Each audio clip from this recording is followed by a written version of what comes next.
இப்ப 2 நாளைக்கு முன்னாடி தான் நம்மளுடைய நிகழ்ச்சி முடிஞ்சது. பூணூல் போடுற நிகழ்ச்சி முடிஞ்சது. ரொம்ப அருமையா பண்ணியிருந்தீங்க நீங்க. சந்தோஷம். நிகழ்ச்சி நல்லா இருந்தது. சாப்பாடு எக்ஸலண்டா இருந்தது.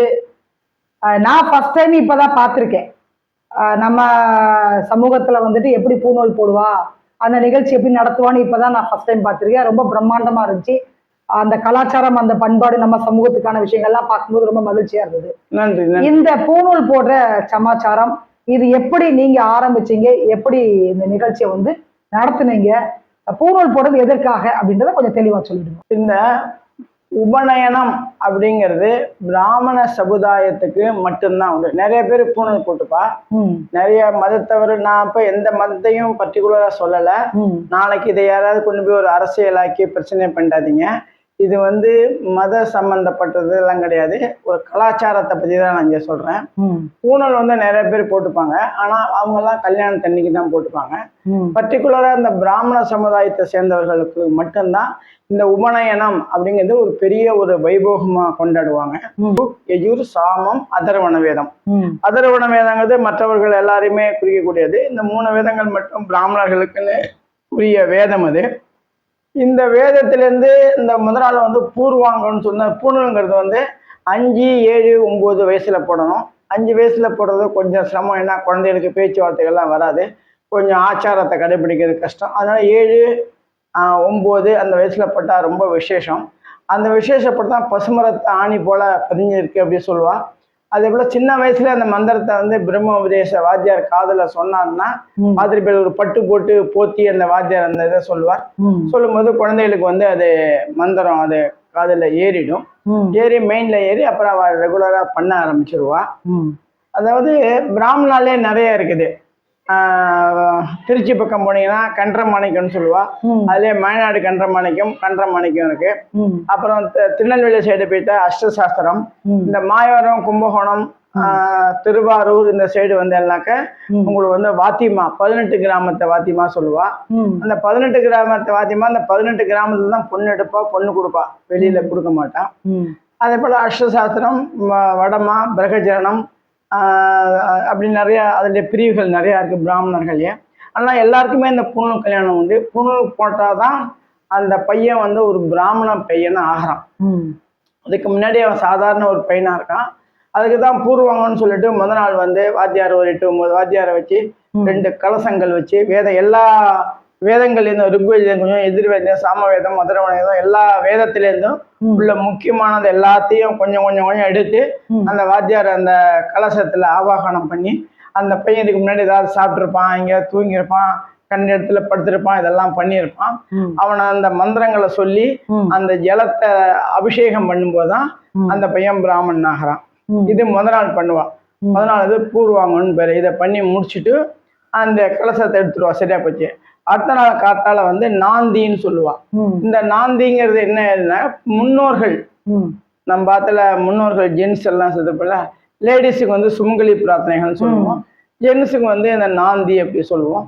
அது 12 வேஷ்டிகளை வச்சு அதுக்கு அரிசி வாழைக்கெல்லாம் வச்சு அந்த வாத்தியார்களுக்கு நாந்தியை பண்ணிட்டு, எந்த ஒரு விஷயம் நல்ல காரியங்கள் பண்ணதா இருந்தாலும் முதல்ல ஆத்துல நாந்தி பண்ணிட்டு சுமங்கலி பிரார்த்தனை பண்ணிட்டு அதுக்கப்புறம் தான் பண்ணணும். ஏன்னா நம்மளோட லைஃபை நிறைய ட்ரிப் நான் சொல்லுவேன், நம்மளுடைய லைஃபை நிர்ணயிக்கிறதே நம்மளது முன்னோர்கள் தான், இதுக்கள் தான், வேற யாருமே கிடையாது, கடவுள்லாம் கிடையாது.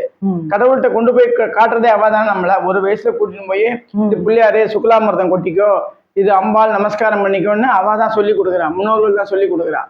அதனால முன்னோர்கள் தான் நமக்கு எல்லாமே. அந்த முன்னோர்களுக்காக தான் இந்த சுமங்கலி பிரார்த்தனையும் இந்த மங்கிலி புண்டுகள் சொல்லுவாத பண்ணிட்டு அப்புறம் நாந்தி பண்றது காத்தால. இந்த நாந்தி பண்ணி முடிச்சுட்டு அதுக்கப்புறம் அந்த குழந்தைகளை என்ன பண்ணுவா, பார்பரை வர சொல்லி இது வரையும் முடி எடுப்பா. அந்த முடியை எடுத்துட்டு அதுக்கப்புறம் மந்திரங்கள் சொல்லி பிரம்மோபதேசம்னு சொல்லுவாத. அது வெள்ளி பூனல், தங்க பூனல் போடணும். அதுக்கப்புறம் தாய் மாமாவத்துலேருந்து என்ன பண்ணணும், சீர் கொண்டு வரணும். வெள்ளி பஞ்சபாத்திர உந்தர்ணி, வெள்ளி எல்லாம் பாத்திரப்பேல் வச்சிருப்பாங்க, பாத்திரப்பேல்லிங்க, வெள்ளி தட்டி, வெள்ளி பஞ்சபாத்திர உந்தர்ணி, வெள்ளி தாம்பாளம், தங்க பூனல், வெள்ளி பூனல், பருப்பு தேங்காய், 21 விதமான பட்சணங்கள், அப்புறம் வந்து பழ வகைகள், அப்புறம் வஸ்திரங்கள், வாத்தியாருக்கு வஸ்திரம், குழந்தைகளுக்கு வஸ்திரம், குழந்தையோடைய தாய் மாமாக்கு வஸ்திரம், இதெல்லாம் செய்வா. இதெல்லாம் செஞ்சு முடிச்சுட்டு அந்த பிரம்ம உபதேசத்தை பண்ணுவா. அதுக்கப்புறம் அந்த குழந்தைகளுக்கு 48 நாளைக்கு வாத்தியார் ஆத்துல வந்து அந்த காயத்ரி ஜெபத்தை சொல்லி கொடுப்பார். அதாவது தலை ஆவணி ஆவட்டம்னு சொல்லுவார். தலை தீபாவளிங்கிற மாதிரி அந்த பையனுக்கு பூணூல் போட்டு முடிச்ச உடனே தலை ஆவணி ஆவட்டம், முதல் வருஷம் வர ஆவணி ஆவட்டம் ரொம்ப சீரும் சிறப்புமா பண்ணுவான். மோதிரம் எல்லாம் பண்ணி போட்டு இந்த பூணூலாம் மாத்தி அன்னைக்கு ஆத்துல வடை பாயசம் சமைச்சு ஒரு ஹோமம் பண்ணுவா. ஹோமம் பண்ணி அந்த பூணூலை வாத்தியார் வந்து மாத்தி கொடுப்பா. தலை ஆவணி ஆவட்டம் இது முடிஞ்ச அப்புறம் கல்யாணம் ஆன பிற்பாடு முதல் ஆவணி ஆவட்டம், தலை தீபாவளி, தலை பொங்கல் அப்படிங்கிற மாதிரி இது வந்து தலை ஆவணி ஆவட்டம்னு சொல்லுவா. அந்த பையனுக்கு கல்யாணம் ஆகி அந்த வருஷம் வர ஆவணி ஆவட்டத்துக்கு அதே போல மாமியாரத்தை சிரிச்சு அந்த பையனுக்கு ஏதாவது மோதிரம் போட்டு ஏதாவது ட்ரெஸ் வாங்கி கொடுத்து வந்து சிறப்புமா பண்ணி வைப்பா அந்த ஆவணி ஆவட்டம். இந்த காயத்ரி ஜெபம் வந்து திரும்ப திரும்ப பிராமணாளுக்கு மட்டும்தான் உகந்தது, வேற யாருக்குமே கிடையாது. அது பண்ணா தவறுங்கிறதுக்கு நான் சொல்லல, வரலாறு சொல்லல, எல்லாருமே கர்ணன் சினிமா படம், ஏன்னா சினிமா மேற்கோள் காட்டினாதான் எல்லாருக்குமே புரியும். அதனாலதான் சொல்றேன். ஒரு ஊருக்கு போனா சினிமா தேட்டர் சொன்னா டக்குன்னு சொல்லிடுவா எங்க இருக்குன்னு சொல்லிட்டு. அதே போல சினிமா நடிகர் வீட்டை சொன்னோம்னா டக்குன்னு சொல்லிடுவா. நான் 3 ட்ரிப்பு காயத்ரி ஜெபம் பண்ணணும். காத்தால ஏந்திருந்த உடனே பல்ல தேய்ச்சிட்டு குளிக்கணுங்கிற அவசியம் கிடையாது. பல்ல தேய்ச்சிட்டு காயத்ரி ஜெபம் பண்ணணும். குளிச்சுட்டு பண்ணா விசேஷம். பல் தேய்ச்சிட்டு பண்ணணும். மத்தியானம் சாப்பிட்றதுக்கு முன்னாடி பண்ணணும்.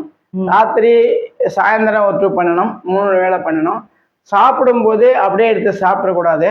அதுக்கு பதர்சேஷன் ஒரு மந்திரம் இருக்கு. அந்த மந்திரத்தை சொல்லிட்டு தான் சாப்பிடணும். அது கொஞ்சம் கொஞ்சம் அதுலயும் சயின்டிபிக் இருக்கு. ஏன்னா இப்போ பிராமணாலத்துல காத்தால டைரக்டா 11 மணிக்கு தான் சாப்பிடுவா. காத்தால சாப்பிட மாட்டான். அப்ப அந்த உணவு குழல் வந்து ஃப்ரீயா இருக்காது. அப்ப திடீர்னு சாதத்தை பேசணும் இப்படி வாயில வச்சு அடைச்சினோம்னா உணவு குழல் அடைச்சிருக்கும்.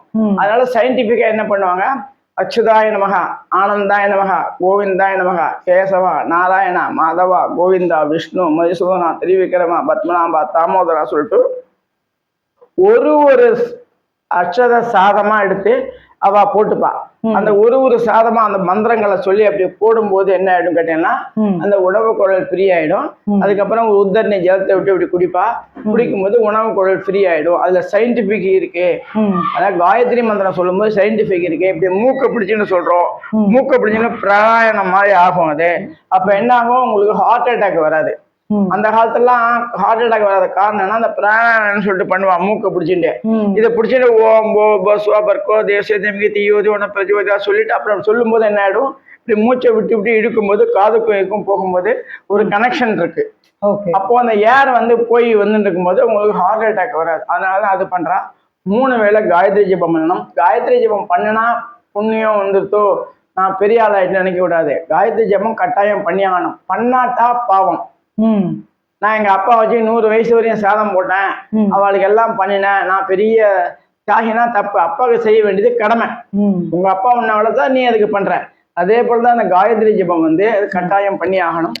பூணூல் போட்ட குழந்தைகள் எல்லாருமே, இப்ப தெரியாதவாளுக்கு கூட சொல்றேன், பூணூல் போட்டுட்டேல்லாம் அந்த குழந்தை பார்பர் ஷாப்புக்கு போனான்னா திருப்பி ஆத்துல வந்து குளிக்கணும்.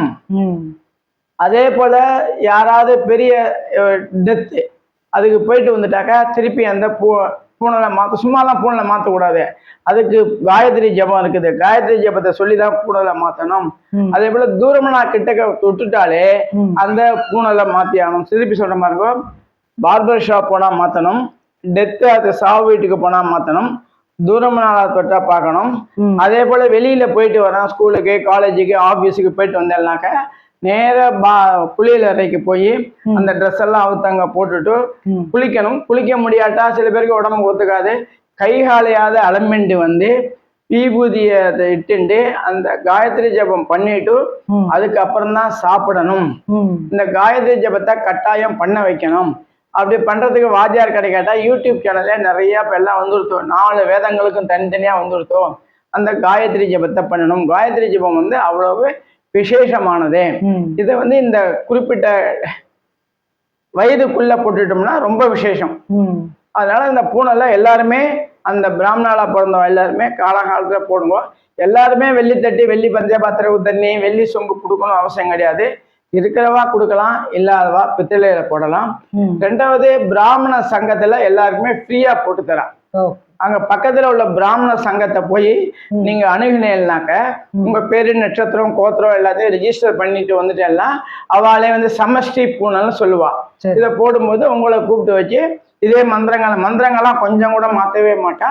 இந்த பிராமண சமுதாயத்தின் மூலயமா இந்த பூனலை போட்டு வைக்கிறா. நிறைய நகரத்தார்களும் இதை வந்து ஒரு புண்ணிய காரியமா நினைச்சுட்டு சாமி எங்க கோயில வந்து போட்டுங்க, அதுக்கு உண்டான செலவை நானே ஏத்துக்கிறேன் அப்படின்னு இந்த மார்வாடிஸும் நகரத்தாரும் அதை சேர்த்துக்கிறாங்க. இந்த பூனல் சமாச்சாரம் அவ்வளவு விசேஷம். அதுல பிக்ஷ அரிசின்னு ஒண்ணு போடுவா. இந்த நீங்க பூனல் கல்யாணத்துக்கு யாராவது உங்களுக்கு பத்திரிகை கொடுத்தாக்க நீங்க பூனல் கல்யாணத்துக்கு போனேன்னு சொன்னீங்கன்னா மொய் எடுத்துட்டு போறையில போக அடுத்த பிரச்சனை. மொய்ன்னு சொல்லக்கூடாது, மோதிர பணம் சொல்லணும். அதை எடுத்துன்னு போகணும். அதை எடுத்துன்னு போகிறதுக்கு முன்னாடி கொஞ்சோண்டு அரிசி பைத்தம்பருப்பு ரெண்டையும் எடுத்துன்னு போய் அங்கேயே வச்சிருப்பா. இந்த பக்கம் அரிசி, இந்த பக்கம் பைத்தம்பருப்பு வச்சிருப்பா. அந்த சபைக்கு முன்னாடி 2 பக்கமும் வச்சிருப்பா. அதை போட்டுவிட்டு போனேன்னா அவ்வளோ விசேஷம்.